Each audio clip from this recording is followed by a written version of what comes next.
Saudara-saudari yang terkasih di dalam Tuhan Yesus, marilah kita berdoa sebelum membaca firman Tuhan dan merenungkannya. Dalam nama Bapa dan Putra dan Roh Kudus. Amin. Ya Tuhan Yesus, ampunilah segala dosa yang telah kami lakukan. Ampunilah kami yang telah melakukan pelanggaran-pelanggaran terhadap firman-Mu sehingga menjadi dosa. Terima kasih Tuhan Yesus atas penjagaan dan pemeliharaanmu pada hari kemarin, dan terima kasih untuk nafas kehidupan kami boleh hidup sampai dengan hari ini.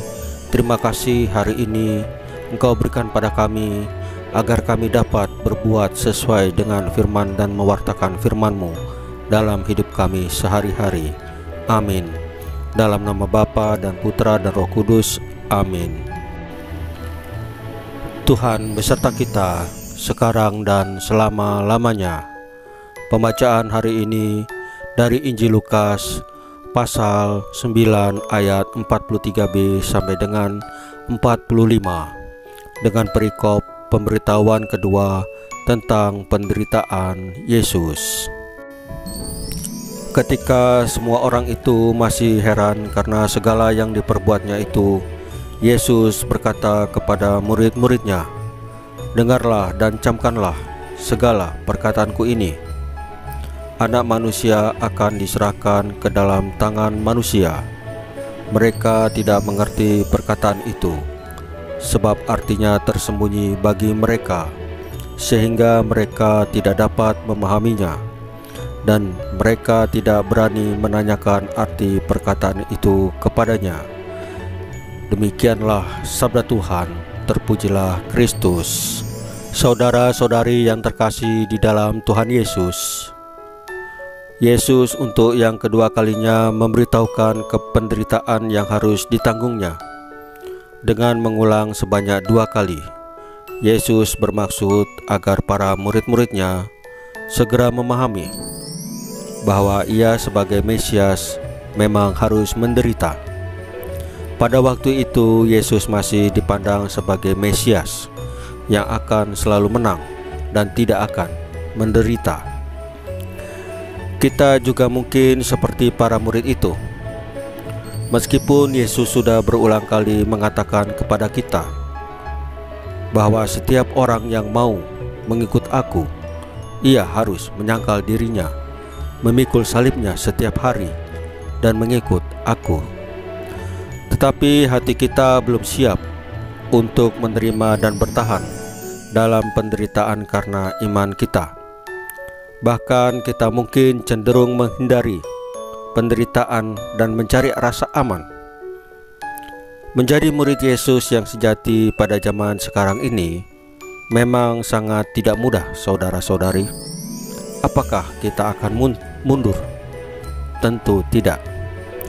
Saudara-saudari yang terkasih dalam Tuhan Yesus, Tuhan menciptakan kita dengan berbagai perlengkapan yang membuat kita bisa hidup dan kuat saat menghadapi kesulitan, seperti pikiran, hati nurani, kebebasan, dan iman. Imanlah yang selalu membuat kita tidak kehabisan energi. Kita berdayakan berbagai anugerah Tuhan itu agar lebih kuat untuk mengikuti Kristus dan ikut memanggul salibnya. Saudara-saudari yang terkasih, marilah kita berdoa. Dalam nama Bapa dan Putra dan Roh Kudus. Amin. Ya Tuhan Yesus, terima kasih Engkau telah menyatakan kebesaran-Mu sebagai Tuhan dan Juru Selamat kami. Engkau mengetahui sebelum sesuatu terjadi pada Engkau. Itulah Engkau sebagai Tuhan dan Juru Selamat kami, mengetahui segalanya, bahkan mengetahui hati kami.